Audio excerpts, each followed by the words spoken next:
But here's a term for you that you may or may not have heard before: ocean-found plastics. Plastic in the world's oceans is a huge problem. We recycle here, but there are huge parts of the world where that does not happen at all. And there's an organization that's now being set up called the Plastic Bank, which is going to deal with that, plus create some prosperity for some people who don't normally have it. One of the co-founders of that organization is Shaun Frankson. He's on the phone with me now. Shaun, how are you? I'm great. Thanks for having me. Good. You actually have a Victoria connection. You went to Royal Roads, right? That's right. I was born and raised in Victoria. I went to Royal Roads University. And also the other co-founder, David Katz, is also from Victoria. So we're island boys all the way. Well, there you go. You're on the mainland now, though, right? Yeah, now I live in Vancouver. Yeah. Okay, so the issue of plastic, we've heard, all of us, this story that there's supposedly this big vortex of like plastic bags and plastic bottles and coffee lids and stuff swirling around in the middle of the Pacific. I won't ask you whether that's true or not, but we do know that there are places in the world where beaches are totally covered in plastic, and that kind of started what you're doing, right? Oh, exactly. And even as you get to the gyres in the Pacific Ocean, there's areas of the ocean that are pretty much the size of Texas, covered in plastic waste. And really the problem becomes, as much as a lot of people want to clean up, often the return on doing that just doesn't work out. And as that plastic sits in the ocean, it crashes on the beaches. And as we kind of say, some beaches, sadly, you look at and there's more plastic on the beach than there's sand. And what really happens in a lot of places, it's especially without established recycling programs, is the plastic ends up on the land and then very quickly it gets dumped in the waterways. So many of these places have rivers that just get flooded with plastic waste that end up going on the beaches, going in the ocean, and really it becomes a worldwide problem just because that plastic becomes part of the marine food chain, and really it comes back to us in the end. So the ocean-bound plastic is so important just because it affects everybody in the world. I mean, this has been on the radar for a long time, as we know what we've been doing to the planet, and there's been organizations and plans in the past to try and deal with this. What mustered you guys together to do what you're doing with we're going to come to the money part in a minute, but with the Plastic Bank? With the Plastic Bank, really, David Katz actually was at a place called Singularity University, which unites a lot of the world's minds that are really trying to make an impact on the planet. And we knew that with the 3D printing revolution coming, the world's demand for plastic is going to be so big. And we were really trying to look at how we could start a social venture that would be able to contribute in that way. So as we were looking at the 3D printing side and the ability to have recycled plastics, we kind of looked to take it one step further of how can we both reduce plastic waste and poverty. And David Katz especially, he's traveled the world and gone to so many places and just had such inspiring times just knowing that the people who are in poverty, it's really situational. They're such smart, creative, talented people, and there's got to be a way to just unleash that talent. And the more we kind of looked into that project, it's just these people really just need an opportunity to be freed from surviving, because if someone's sole purpose is to survive, it's tough for them to focus on anything else. But once we can create an exchange system, which anyone in the world can simply collect enough plastic waste to get those items that they need to ascend from poverty, to really stop just surviving and start being able to be creative, unleash their energy for their family. And we started looking at how to have that impact and have it really be a self-sustaining organization. And we came up with the idea that, really simply put, if we can simply create a currency of waste plastic and monetize waste plastic, plastic will become too valuable to throw away. We've talked to a lot of corporate partners who are interested, such as Method, who would like to use the plastic. Really, as they put it, if consumers want recycled plastic put in their products, they'll use it.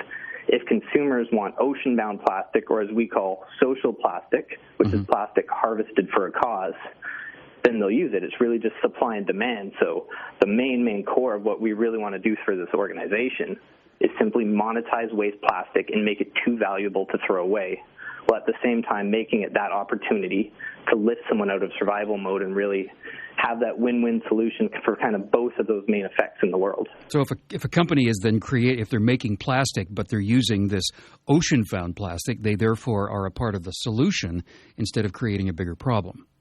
Oh, exactly. And we've partnered with some great partners, really. One of our partners, Mike Biddle, He runs a company called MBA Polymers, which is really one of the only places in the world that can take completely mixed ocean plastic and separate it and make it recyclable. Yeah, sorry, let me just jump in there, too. We're speaking with Shaun Frankson, by the way, one of the co-founders of the Plastic Bank here on CFAX 1070. Mixed plastics is something like when you take a plastic container of some kind, if it's a water bottle or a juice bottle or something else, there's different grades and different types of plastic. Some is clear, some isn't.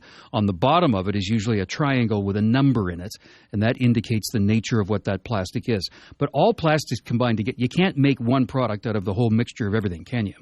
Exactly. It needs to be separated, and even in very developed nations, traditionally, they take number 1 plastic, they take number 2 plastic, and the rest usually does find its way back to a landfill.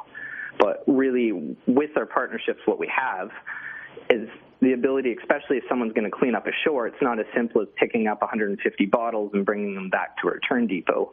Most of it's all been broken down by the ocean, so it's fragments of different types of plastic altogether, and this is really what gets left everywhere in the world, because traditionally there really is no incentive for picking up a fragment of every kind of plastic possible and bringing it somewhere. Right. So this is really where we get to that root cause, where it's not the 5-cent return system that we have here. It's really how can we have any form of plastic waste have value, because when you separate it and break it down, it really does become usable products, which people are buying, which corporations need to use for their products. There really will be a demand for consumer plastics for specific goods, really for the foreseeable future. And especially as we mentioned with 3D printing, I really think when that becomes standardized, the world's demand for plastics will be so huge, which is why it's so important that we're not making new plastic when there's so much plastic around the world in the oceans, in the lands. It's all just ready, and this is where we use the term to be harvested, to be removed from the land, and then put back into that life cycle. Well, it's like printing on recycled paper. Oh, exactly. And as we talk about the 3D printing, which is coming out, we're going to be creating so many things, and really anywhere in the world that same item can be printed. So especially there's going to be just so many opportunities that if there's a solution that needs to be printed, someone can do it. Yeah. And that can be done anywhere in the world, which again is just going to have such a worldwide demand to make plastic such a modern used resource. Yeah, I mean, recycled tires and now plastic, all those things seem to be on our radar. So I want to go to the bank part of this. So you've touched on this earlier, but there's countries like the example that you have on your website, for example, is Philippines, Peru, places like that, where people are living below the poverty line. They're living a subsistence existence. Are the people that can then go to these beaches that are hugely polluted with all of this plastic. They can harvest that plastic. That creates an income for them, plus it cleans up the land. Is that what we're saying here? Pretty much. The only one thing, and I think where a lot of systems have slightly failed in the past, is it's not necessarily a cash exchange of any form. It's credits, though, right? Exactly. We're doing it as a credit, which means you can exchange it for the pure goods that you need. So often, especially when we partner with various foundations, the goods that people need aren't that big of goods. A lot of times it's tools. I mean, even the little simple things like instruments, toys for kids, water filtration systems, even shoes and clothing. These are the kind of things that a lot of people just need to take to that next level. And who provides that material? Like who's saying, okay, here's your shoes back for the bag of bottles that you gave me? Really, it's going to come from a number of sources. There's a lot of foundations and partnerships that we're working at, but I think you really got to look at it kind of like a co-op model, that if someone can exchange goods for things that they can turn into entrepreneurial opportunities, our own members really are going to have service and goods that the other members need.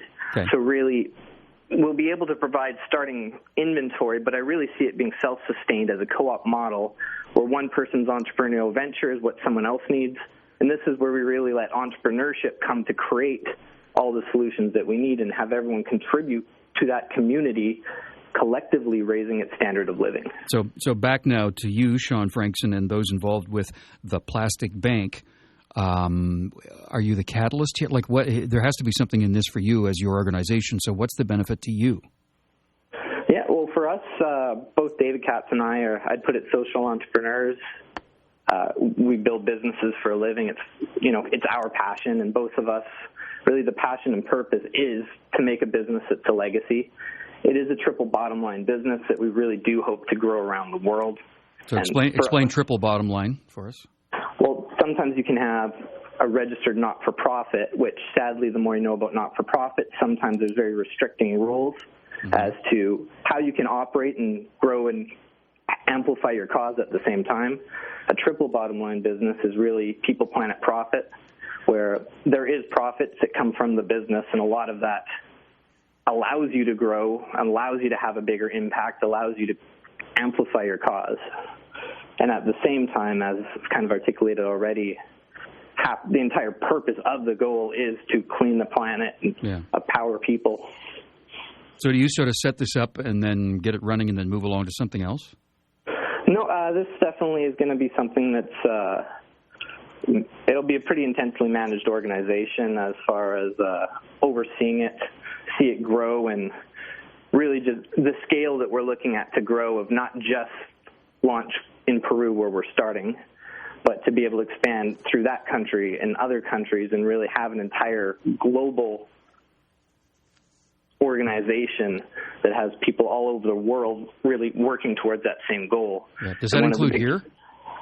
The developed nations will probably be a later part of the scale, and really just one of the big reasons, if anyone's ever looked at the plastic abundance difference between a developing country and a developed country, you just don't have that abundance of plastic everywhere. Right. And really, I'd say we're lucky, I think, in Canada, the USA, a lot of places in Europe and Australia, that there are a lot of programs that really do let you recycle most of the plastics that you can find, just usually through different sources. So there are a lot of places locally that if you really do want to recycle every form of plastic, there usually is a way to find it. Yeah, you just got to do some work on it. One final quick question. Do you think anybody's ever going to go out and gather up that big vortex of plastic that's the size of Texas in the middle of the Pacific Ocean? I think that's definitely in the works. One of our founders, or one of our advisors, Ted Woodring, was actually one of the first people to discover the gyre, and he works with an organization called Plasticity, which has a lot of people working towards that problem. And this is even where I think that we come in, that right now it's a very expensive project to clean up the vortex. Yeah. But if collectively we can create demand and we can raise the price of ocean plastic and have companies willing to buy a premium to get it because they know that it'll help their cause and help connect them with the people that are passionate, then all of a sudden it becomes profitable eventually to do it. I've heard studies that there's a couple projects in work. I would really hope that on a 5 to 10 year scale, it's getting closer to getting done. And just the more profitable it is to harvest a resource, and that's really what it is, the more people will be incentivized to get really creative to do it. Well, we can find out more information at your website, which is? And I really encourage anyone to go to plasticbank.org because we're currently actually crowdfunding the start of this organization. So with the crowdfunding through Indiegogo, anyone can contribute to our cause, and there's rewards that go out, such as if anybody contributes $100 or more, they actually have a plastic harvesting kit provided for one of our members. Okay. We even have things such as anybody who's contributing $2,500 or more, there's going to be a beach cleanup done in their name. Up until the higher amounts actually can have the first plastic bank be named after you. But again, it doesn't need to be high amounts, really. Yeah. The beautiful thing with crowdfunding is anyone can put in $5. And if enough people do it, you can really just fund and propel this venture to be everything that could be. So again, that's plasticbank.org. We'll have the link right to our crowdfunding. And really, this allows anybody to be part of the solution to helping to reduce poverty, helping to reduce plastic waste. Thanks for your time today. Thank you. Appreciate it. We'll catch up with you at a later date and see how it's all going. Shaun Frankson is the co-founder of the Plastic Bank. That's plasticbank.org. He's a Victoria guy, went to Royal Roads, and he joined us today from the Lower Mainland.